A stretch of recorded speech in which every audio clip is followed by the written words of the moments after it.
न्यायाधीश धनंजय चंद्रचूडान आयज भारताचो 50वो मुखेल न्यायाधीश म्हूण सोपूत घेतलो. राष्ट्रपती भवनात जाल्ल्या सोपूत सुवाळ्यात राष्ट्रपती द्रौपदी मुर्मू न्यायमूर्ती चंद्रचूडाक सोपूत दिलो. फुडलीं 2 वर्सां तो हे पद सांबाळटलो.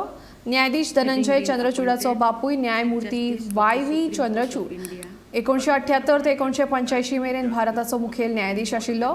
2018 वर्सा न्यायाधीश धनंजय चंद्रचूडान व्यभिचाराक गुन्यांवकारी थारावपी कायदो रद्द केल्लो. 5 न्यायाधीशांच्या खंडपीठान हो निकाल दिल्लो. तातूंतलो एक न्यायाधीश चंद्रचूड आशिल्लो. व्यभिचार हो घटस्फोटाचो हक्क आसूं येता पूण गुन्यांव न्हय असो हो निकाल आशिल्लो. धनंजय चंद्रचूड न्यायाधीश आशिल्ल्या सर्वोच्च न्यायालयाच्या खंडपीठान दिल्ल्या निर्णयात समलिंगीपणाक गुन्यांवकारी थारावपी लेख रद्द करप, केरळांतल्या शबरीमाला देवळांत बायलांक प्रवेश दिवप आणि भीमा कोरेगांव प्रकरणात समाजसेवकांक ताब्यात घेवपाक परवानो दिला.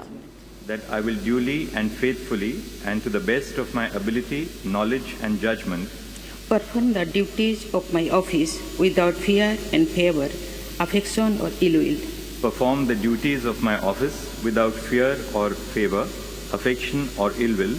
And that I will uphold the Constitution and the laws. And that I will uphold the Constitution and the laws.